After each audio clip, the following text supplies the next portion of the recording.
전에 한번 말씀드린 것 같습니다. 제가 케냐에서 사역할 때 실제로 있었던 이야기들입니다. 지어낸 이야기가 아니고요. 현실적으로 있었던 이야기인데, 예를 들어서 이런 일들이 흔한 것은 아니지만 그렇다고 해서 아주 너무 이렇게 소수의 이야기인데 굳이 신경 쓸 만한 이야기가 아닌데 이야기가 되는 것은 아니었습니다. 예를 들면 이런 것입니다. 이 선교 사역을 하는 선교사님들 중에 현지인들과 이렇게 협력해서 사역을 해야 되는데요. 때로는 현지 사정과 또 여러 가지 이유 때문에 현지 일꾼들을 고용합니다. 그래서 이제 교회에 여러 가지 일을 맡기기도 하고 또 학교의 일을 맡기기도 하고 병원 하시는 분들은 병원의 일을 맡기기도 하면서 현지인들과 사역을 하는데 실제로 있었던 일인데 서양 선교사님이 이제 사역을 하다가 몇십 년 동안 사역을 하다가 그 사역하던 현지인을 이제 해고나 아니면 이제 그만두게 자연스럽게 일을 이제 그만두게 시켜야 되는 일이 생겼습니다. 근데 그동안 오랫동안 일을 했으니까 친구 같고 정말 동역자 같이 일을 했는데 나가자마자 고소를 한 겁니다. 뭘 고소했냐면 오버타임을 안 줬다고. 근데 우리가 일을 하다 보면 어떨 때는 특별히 교회 일이나 사역이라는 것이 그렇죠. 때로는 시간을 넘어가기도 하고 그런 것이고 또 같은 동역자라고 생각하면 우리가 충분히 이해가 되는 그런 부분인데, 그리고 또 실제로 제가 듣기에는 지불을 안 한 것은 아닌데 다만 이제 이 봉급을 줄 때마다 늘 영수증을 받아야 되는데 이제 영수증을 안 받은 것이죠. 특별히 오버타임 같은 경우는 그때마다 지불을 하고 영수증을 끊어줬어야 되는데 그걸 안 끊어주는 그런 어떤 실수 때문에 아주 큰 봉변을 당했다는 이야기를 들었습니다. 그러니까 얼마나 배신감이 들었겠습니까? 정말 동역자라고 생각하고 어떻게 보면 자매같이 그렇게 생각하면서 일을 했는데 그가 갑자기 돌변을 해가지고 어떻게 보면 그 실수를 이렇게 딱 집어가지고 실제 그렇게 하지도 않은 일을 가지고 이렇게 고소를 하니까 참 이 실망감이 컸을 거라고 생각이 듭니다.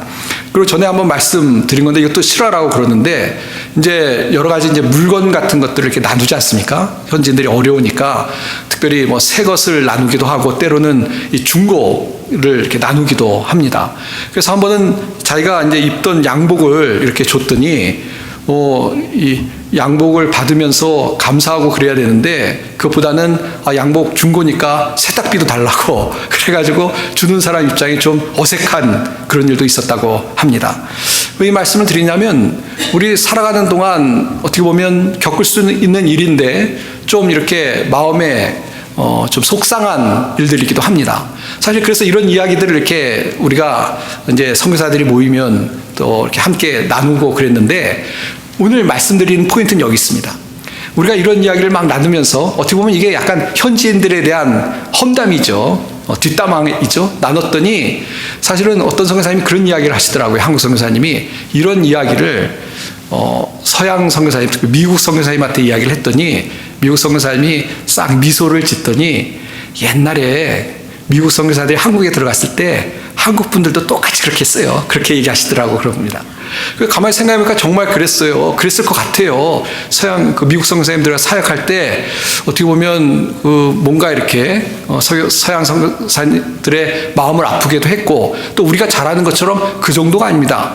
아시는 것 전에 절투산 이야기도 했습니다만 처음에 서양 선교사들이 한국에 들어가서 사역할 때 순교당하기도 했고요. 또 여러 가지 정말 핍박을 당했던 것 우리가 역사적으로 사실로서 기억합니다.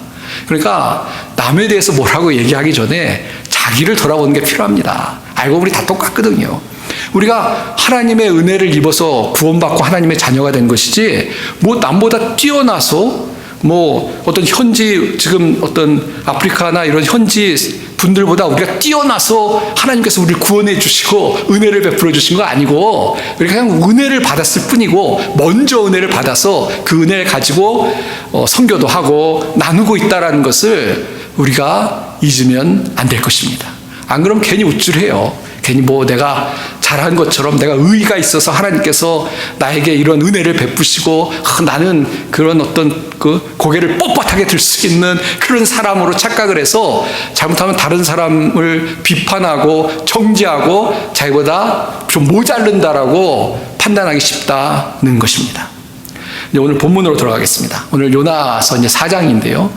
요나가 우리가 살펴본 것처럼 이제 니느웨에 가서 하나님의 말씀을 증거했습니다. 그래서 지난주에 살펴본 것처럼 니느웨 백성들이 회개하고 위에서부터 아래까지 다 회개하고 돌이켰습니다. 그래서 하나님께서 뜻을 돌이키셨죠. 그렇게 돌이킨 니느웨 백성의 모습을 보고 하나님께서 뜻을 돌이키셔서 니느웨를 심판하지 않기로 결정을 하셨습니다.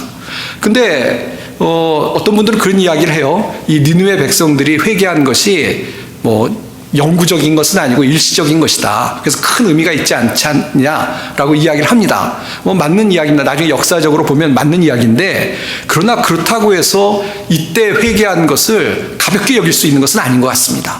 우리가 뭐 그 다음에 또 회개하는 문제, 아니면은 한 번 회개한 것이 약효가 계속되느냐, 뭐 그런 것들을 지금 이야기하는 것은 의미가 없다고 생각하고요. 어쨌건 이 당시에는 니느웨 백성이 회개했습니다. 그래서 하나님이 뜻을 돌이키셨습니다. 그 진정이기 때문에 하나님이 그렇게 하신 것이죠. 자, 근데 요나가 이제 하나님의 말씀을 증거해서 이런 변화가 일어났는데 하나님은 기뻐하셨을 거예요. 그러니까 뜻을 돌이키셨겠죠. 근데 요나는 삐집니다. 삐진다는 건 이게 표준어가 아니죠. 삐진다가 아니고 제가 까먹었습니다. 이 원래 삐진다라는 건 약간 그 사투리처럼 쓰는 거라고 그러더라고요. 아무튼 요나가 하나님께 대해서 불만을 갖습니다. 불만을 가져요.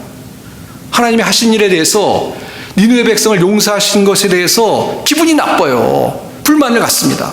그래가지고 어떻게 되는가 보러 정말 삐쳐가지고 저쪽에 가서 딱 니느웨를 바라보고 하나님께 우리말로 하면 데모를 하고 있습니다. 딱 앉아서 이게 어떻게 되나, 이 하나님 말이에요. 그런데 이제 또 어떤 일이 생기냐면요, 그렇게 이제 가서 이제 니느웨를 바라보면서 하나님께 시위를 하고 있는데 햇빛이 뜨겁잖아요. 그러니까 괴로운데 그때 박넝쿨이 자라서 그늘이 됩니다. 그러니까 요나 쓰니까 기분이 너무 좋은 거예요. 이 그늘이 가려지니까 그 무덥다가 뜨겁다가 그늘이 가려지니까 너무 기분이 좋아가지고 막 또 하나님이 나에게 은혜를, 그러면 딱 있는 거예요. 근데 어떤 일이 생깁니까? 이 박넝쿨을 하나님께서 제거하십니다. 먼저 6절 읽고 10절을 다시 읽겠는데요. 먼저 6절 보시면, 하나님 여호와께서 박넝쿨을 예비하사 요나를 가리게 하셨으니 이는 그의 머리를 위하여 그늘이 지게 하며 그의 괴로움을 면하게 하려 하심이었더라. 요나가 박넝쿨로 말미암아 크게 기뻐하였더니. 이미 제가 말씀드린 것이죠. 근데 여기에도 지난 주일 설교에 말씀할 때 기억하실지 모르겠습니다만 하나님은 예비하신 하나님이라고 하셨잖아요. 또 박넝쿨을 예비하셔가지고 요나에게 은혜를 베풀어 주셨습니다. 그늘이 지고 너무 좋았어요. 그냥 너무 기뻐했는데 성경에 보니까 크게 기뻐했다고 해요. 기분 좋았어요. 하나님 예비하시니까 기분 좋죠. 그런데 갑자기 이 박넝쿨을 하나님께서 또 뜨거운 동풍을 예비하셔서 그 막 혼미하고 그런 어떤 막 괴로운 상황으로 하나님 또 바꾸셨어요. 그러니까 또 어려움이 찾아온 것이죠. 그러니까 요나가 어떻게 됩니까? 또 하나님을 향해서 원망하고 불평합니다. 하나님 그렇게 좋게 하시더니 또 이렇게 거두가십니까? 이 박넝쿨 얼마나 아깝습니까? 라고 하나님께 원망을 합니다. 그때 이제 하나님께서 왜 그런 일을 요나에게 보여주셨는지 말씀하시는 것이죠. 그게 10절입니다.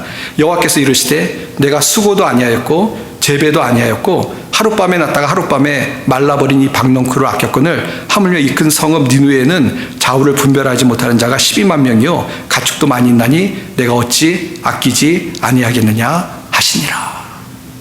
요나에게 하나님께서 직접 말씀하십니다. 요나의 잘못을 지적하십니다. 아니 비교해봐라.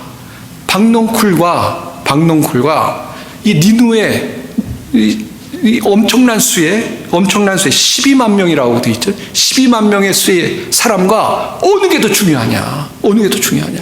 박농쿨이 중요하냐? 이 12만 명의 사람이 중요하냐? 뭐 답은 분명하죠. 12만 명의 생명이 더 중요한 거 아니겠습니까? 박농쿨보다 당연히 하나님이 창조하신 것 중에 정말 특별하게 창조하신 사람들이 더 중요한 것이죠. 마치 이런 것이죠. 천막하고 사람들이 이렇게 있는데 사람들이 날아가냐 천막이 날아가냐 그러면 누구를 구해야 되겠습니까? 와, 천막이 아까워. 천막 붙잡는 사람은 이상한 사람이죠. 날아가는 뭐 아기나 애들이 있으면 그 애들을 먼저 살려야 되는 것이 당연한 거 아니겠습니까? 뭐 그깟 물건이야 없어도 그만 아니겠어요? 물론 귀하지만. 그런 이야기가 있죠. 부인이 차를 갖고 나갔다가 사고가 났습니다. 그래서 갔어요. 그랬더니 남편이 가서 부인을 먼저 생각 안 하고 내 차. 그러면 이제 부인한테 혼나는 거죠. 차야 부서지건 말건 야, 몸 괜찮어? 몸만 괜찮으면 괜찮어. 그렇게 얘기해야 정상인 것이죠. 예. 근데 요나는 그렇지 않은 거예요. 별것도 아닌 것 같고 아까워하는데 당연히 하나님께서 아까워하고 돌아온 것을 기뻐하는 그런 백성들에 대한 마음이 요나에게는 없었다는 것입니다. 예. 그래서 이제 설명을 좀 해야 될 것 같습니다. 요나는 어떤 사람이었느냐, 이게 중요한데요. 요나를 가만히 보시면 하나님의 은혜를 계속 받고 있는 사람인 것을 봅니다. 선지자로 하나님 부르셨죠. 그래서 하나님의 일을 하는 은혜를 받은 사람입니다. 그것뿐만 아닙니다. 불순종하고 하나님 말씀을 받은 사람인데도 불구하고 불순종하고 도망갔을 때 하나님께서 은혜를 베푸셨어요. 그래서 물에 빠져 죽어야 되는데 큰 물고기를 예비하셔서 살려주셨습니다. 그러니까 은혜를 받은 것이죠. 죽었다 사는 은혜를 하나님께 받았습니다. 그리고 또 가서 이제 말씀을 증거하는 또 하나님께서 제2의 기회를 주셔서 말씀을 또 주셨어요.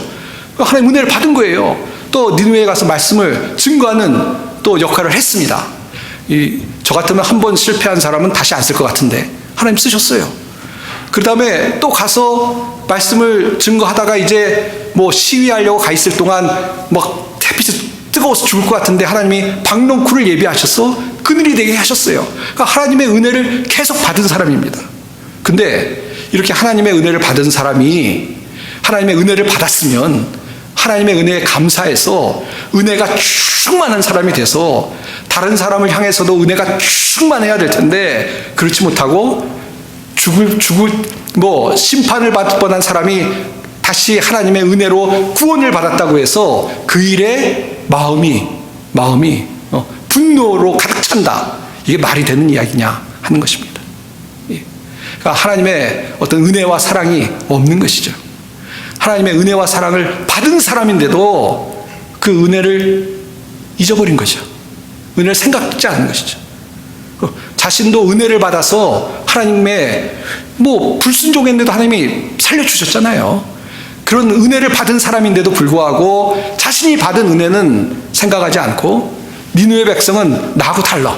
저 사람들은 심판받아도 돼. 심판받아야 되는 사람이야. 라는 아주 말도 안 되는 교만한 마음으로 이 니느웨 백성들을 대하고 또 하나님을 향해서 그것 때문에 시위를 하고 있다는 것입니다.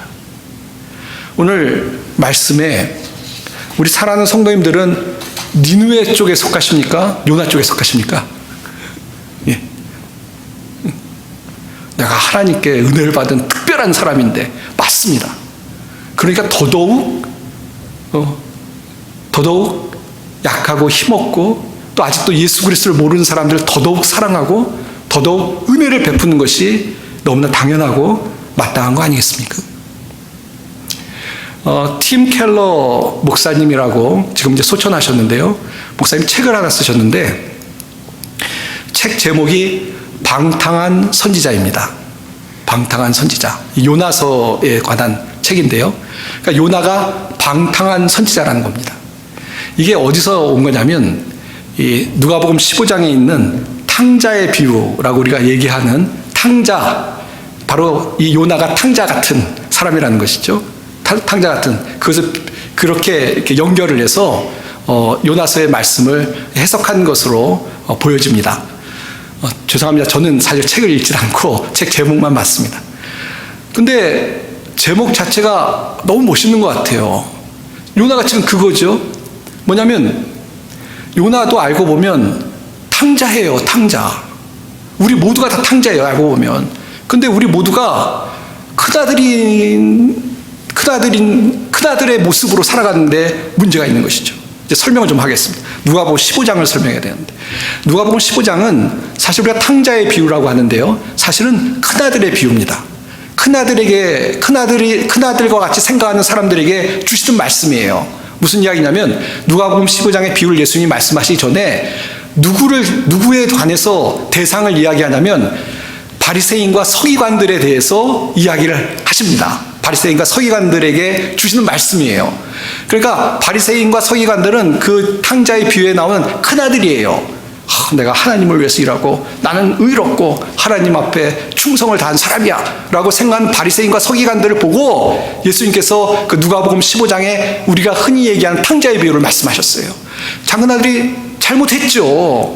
작은아들이 아버지의 마음을 아프게 하고 떠났다가 돌아온 거 맞습니다. 탕자인 거 맞아요. 자, 그럼 큰아들은 탕자가 아닙니까? 큰아들은 떳떳합니까? 아니죠. 다 알고 보면 큰아들도 아버지의 은혜 가운데 사는 거예요. 은혜를 받아서 사는 거예요. 그래서 누가복음 15장 31절에 보시면 아버지가 이르되 너는 항상 나와 함께 있으니 내 것이 다 내 것이로되 내 것이로되 라는 구절이 있습니다. 이게 뭐냐면 다 내가 이미 너한테 다 줬다는 거예요. 큰아들에게. 큰아들도 은혜를 받은 거예요. 다 이미 아버지가 다 줘서 다 갖고 있는 거예요. 그런데도 불구하고 작은 동생이 오니까 그 동생을 받아들이지 못하고 좁은 마음이 되어서 아버지께서 그렇게 크게 주셨는데도 좁은 마음이 되어서 동생을 허용할 수가 없는 겁니다. 난 동생보다 낫긴 뭐가 나요. 다 은혜 받은 건 똑같은 것이죠. 더 직설적인 비유가 있습니다.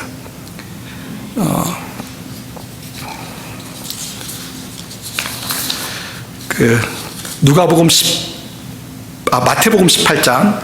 18장에 보시면 그 빚진 사람의 비유를 예수님이 하십니다. 이 마태복음 18장이에요. 한 사람은 1만 달란트를 빚지고 한 사람은 100데나리온을 빚진 사람이 거기 나오죠. 1만 달란트는 어느 정도 금액이냐면 1달란트가 6,000데나리온이 됩니다. 1달란트가 6,000데나리온. 그러니까 1만 달란트를 빚진 사람은 데나리온으로 따지면 어떻게 됩니까? 제가 산수를 잘 못해서 이 100데나리온 빚진 사람과는 1만 달란트 빚진 사람은 비교가 안 돼요.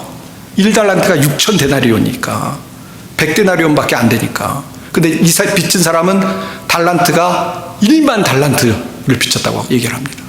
근데 그 내용을 자세히 설명할 건 없고요. 내용이 이렇습니다. 1만 달란트 빚진 사람이 갚지를 못해요. 그러니까 빚을 준 사람이 불러다가 처음에는 옥에 가두고 심판을 하려고 하는데 하도 용서를 구하니까 용서해줘요. 탕감. 1만 달란트를 탕감한다는 건 어마어마한 거죠. 전에도 말씀드렸습니다. 이거는 갚을 수 있는 빚이 아니에요. 예수님께서 강조하신 건데 다 너무너무 큰 빚이지만 다 탕감. 그래서 나갑니다. 얼마나 기분이 좋았겠어요. 그리고 정말 큰 은혜를 받은 것이죠. 큰 사랑을 받은 것이죠. 나갔는데 자기한테 빚진 100데나리온 빚진 사람을 만납니다. 만나가지고 너 빚 갚어. 지금 능력이 안 돼서 못 갚는다고 그러니까 그 100데나리온 자기가 탕감받은 거에 비하면 얼마 안 된 그 사람을 옥에 가둬버립니다. 그러니까 그 이야기를 듣고 주변에서 이야기를 해서 그 1만 달란트를 탕감했던 사람이 화가 나서 다시 벌을 준다. 그런 비유인 것이죠. 기가 막힌 일 아니겠습니까? 1만 달란트다 내가 빚을 져서 탕감을 받았는데 자기한테 요만큼 말도 안 되는, 그에 비하면 정말 세 발의 피라고 합니까? 먼지만한 빚진 사람 용서를 못하는 거예요. 용서를 못하는 거예요. 은혜를 받았는데 은혜를 베풀 줄 모르는 거예요. 자기가 은혜 받은 것을 잊어버린 것입니다. 교만한 것입니다. 난 그래도 된다라고 착각해가지고 정죄하고 비판하는 그런 모습으로 상대를 그렇게 옥에 가두게 된 것입니다. 그렇습니다. 우리가 신앙생활 하는데요, 우리의 신앙의 기본은 은혜인 줄 믿습니다. 하나님의 사랑인 것이죠. 우리가 어떻게 구원받았습니까? 하나님의 은혜로 구원받았습니다. 어떻게 하나님의 자녀가 됐습니까? 똑똑하고 잘나고 의로워서 구원받으셨습니까? 아닙니다. 다 하나님의 은혜로 구원받았습니다. 예. 하나님께서 우리에게 엄청난 걸 요구하셔서 교회 개척 10개 해라, 아니면 선교사로 한 10년쯤 살면 내가 구원해 주겠다, 그래서 구원받은 게 아닙니다. 그저 하나님의 은혜로. 우리는 자격도 없고 가치도 없는데 하나님께서 우리를 사랑하셔서 우리를 선택하시고 우리를 구원해 주셨습니다. 이것은 갚을 수 없는 하나님의 은혜입니다. 하나님은 갚을 필요도 없다고 그러시죠. 하나님의 은혜로, 우리가 하나님의 사랑으로 구원을 받았습니다. 근데 우리가 살아가는 동안 그러면 하나님의 은혜가 풍성해서 하나님께 감사드리고 또 다른 성도들을 향해서 정말 풍성한 마음으로 은혜를 이렇게 흘러 넘치게 하면서 살아야 되는 거 아니겠습니까? 근데 우리의 모습은 과연 그런가요? 혹시 오늘 우리의 모습 속에 요나 선지자와 같은 모습이 있는 것은 아닐까요? 저 사람들은 말이야, 저 사람은 안 돼. 하나님 심판받고 하나님께 탁 때리셨으면 좋겠어. 그럼 나는 하나님 앞에 이런 마음이 있는 것은 아닐까요? 큰아들처럼 한 영혼이 오면 기뻐하고 감격하고 잔치를 벌여야 되는데, 저거 말이야, 저건 그냥 우리와 함께하면 안 되는데 말이야. 그런 마음은 은혜를 모르는 사람의 마음이라고 생각합니다.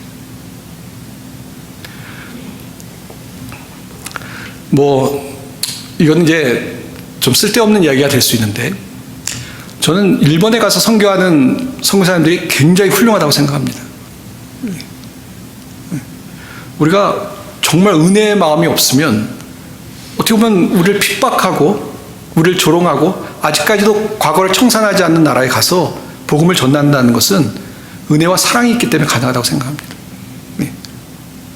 또 현지인 중에 그렇게 고소하고 또 쓸데없는 얘기를 해도 계속 묵묵하게 복음을 전하는 선교사님들 훌륭하다고 생각합니다.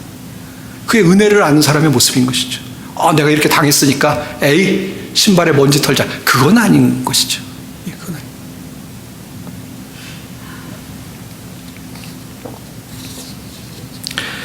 아까 마태복음 18장에 보시면요, 예수님께서 1만 달란트 빚진 사람과 100데나리온 빚진 사람 이야기를 하실 때 왜 그 비유를 이야기하셨는지 압니까? 이 비유는 왜 그때 예수님이 비유를 이야기하셨냐를 아는 게 참 중요합니다. 뭐냐면 베드로가 와서 그런 얘기를 했어요. 예수님, 7번 용서해 주면 되겠습니까?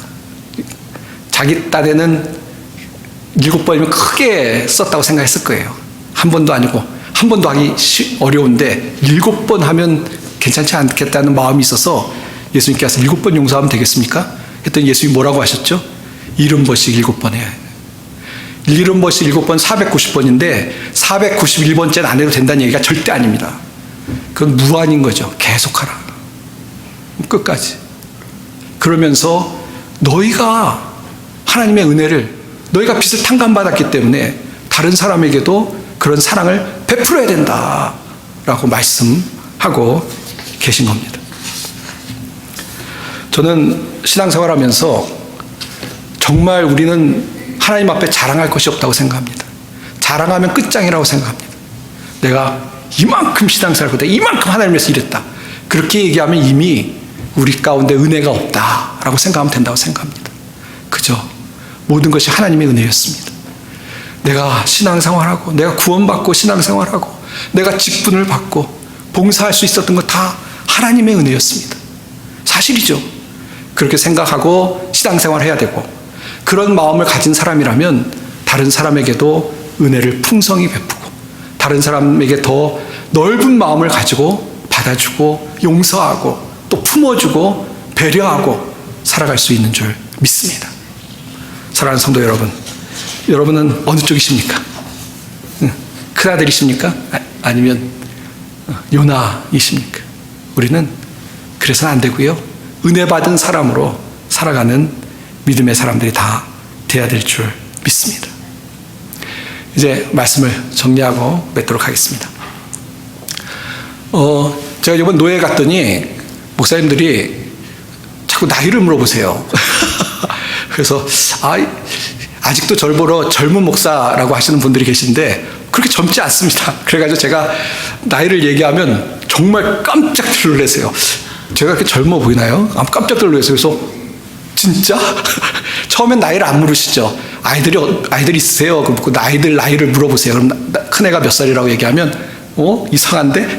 나하고 동갑 같은데? 그러면 젊은 목사님들은 나이를 물어보세요. 그럼 이제 놀라세요. 제가 내년에는 앞자리가 바뀝니다. 학년이 바뀌는데, 그래서 제가 사실은 좀 무슨 얘기인데 우리 교회에서 특별히 제가 은퇴에 대해서 좀 생각을 합니다. 은퇴 준비를 한 10년쯤 해야 된다고 생각해서, 그래서 최근에 실버타운에 대해서 연구를 좀 했습니다. 전에 한번 말씀드렸나요? 왜냐하면 자꾸 실버타운 그러고 옆에 계신 분 중에 어떤 분 실버타운 부모님 들어가셨다고 그래서 뭐지? 그리고 연구를 했습니다. 근데 앞으로는 뭐 제가 어떻게 결정할지 모르겠지만 저는 지금은 실버타운에 갈 마음이 없습니다. 왜냐하면 이제 뭐 장단점을 이야기하는 분들이 계신데 단점을 이야기하는 분 중에 이런 분들이 계시더라고요. 저는 뭐 잘 모르고 제가 들은 이야기입니다. 뭐냐면 실버타운에 들어갔더니 너무 힘들다는 거예요. 근데 왜 힘든가라고 하면서 그 이야기를 하시는데, 물론 다 그런 건 아니고 그 이제 이야기하시는 분이 아마 갔던 곳이 그런 것 같아요. 그런 곳이 뭐 다 그렇다는 것이 아니고 그분 이제 주장인데요. 뭐냐면 실버타운에 갔더니 불편한 점이 많은데 그 중에 하나가 뭐냐면 이 노인분들이 모이면 뭐 이야기를 하겠죠, 당연히 이야기를 하는데 그 이야기가 너무 힘들다는 거예요. 뭐 예를 들어서 노인분들이 모여서 하는 얘기가 뭐냐면 과거에 나는 이랬어. 그리고 자랑을 자꾸 하신다는 거예요. 내가 과거에는 뭐하고 집에 금송아지 있었고 뭐 무슨 일 하고 그런데 자꾸 그걸 들으니까 정말 운매 기주고 해가지고 너무 힘들었다는 거. 그 다음에 또 뭐냐면 거기서도 왕따를 놓는 경우가 있다고 그래요. 그래가지고 들어갔는데 자꾸 자기를 배제하고 자기들끼리만 어울리고 뭐 눈치를 보니까 저건 제 표현을 양해해 주십시오. 상종해서는 안 돼. 그러면서 약간 왕따를 놓는 그런 경우도 있다고 합니다. 또 그러다 보면 무시하고 자꾸 무시를 당하는 것 같은 느낌이 들고, 또 뭔가 이렇게 해주고 그러는데 감사하기보다는 뭐 당연히 하는 것처럼 왜 당신은 그렇게 해도 돼? 라는 생각으로 하니까 그거에 상처를 받아서 실버타운 들어갔다 나오는 분도 들어가지 않겠다라는 분이 있다는 이야기를 들었습니다. 다시 한번 말씀드립니다만 이 실버타운에서 뭐라고 하실까봐 그게 뭐 다 그런 건 아니고 어떤 곳에 그런 곳이 있겠죠.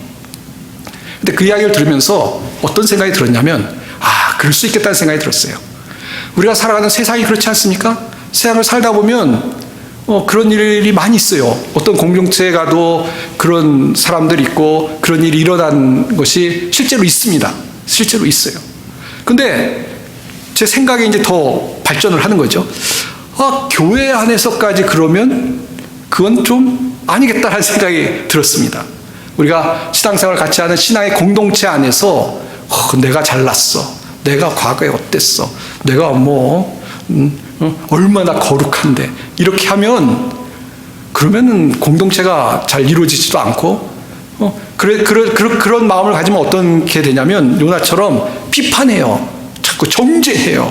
눈에 거스린다고 얘기해요. 그럼 이제 더 서로 상처가 되는 것이죠. 예.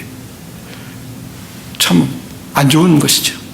무슨 말씀을 드리려고 그러냐면 우리가 은혜로 살아가는 사람들이 그리스도인인데요. 이 은혜가 사라지면 내가 하나님의 은혜를 받아 사는 사람이고 정말 내가 하나님 은혜 속에 날마다 살아가지 않으면 우리도 정죄하고 비판하고 교만할 수 있는 그런 사람들이라는 것을 기억했으면 좋겠습니다. 요나가 바보라서 이렇게 했겠습니까? 요나는 우리보다 몇십 배 똑똑한 사람인데도 이랬을 것 같아요. 우리도 정신을 바짝 차리고 내가 하나님의 은혜를 받은 사람이라는 걸 한순간이라도 잊으면 우리가 어떻게 될지 몰라요. 날마다 주님의 은혜를 기억하고 풍성한 은혜가 내 속에서 나를 다 정말 감싸고 나를 주장할 수 있는 그런 은혜의 풍성한 삶을 살아가는 우리 모든 성도님들이 다 되시길 바랍니다. 우리는 은혜 안에 살아가는 사람들입니다. 이런 필립 얀시라는 분이 이런 이야기를 했어요. 세상은 은혜에 목말라 있다. 은혜가 임할 때 세상은 그 앞에서 침묵에 잠긴다. 좀 고상한 얘기인데 제가 설명을 드리면 이거예요. 세상은 은혜가 아니면 바뀌지 않습니다. 우리가 은혜가 충만하지 않으면 세상을 바꿀 수가 없어요.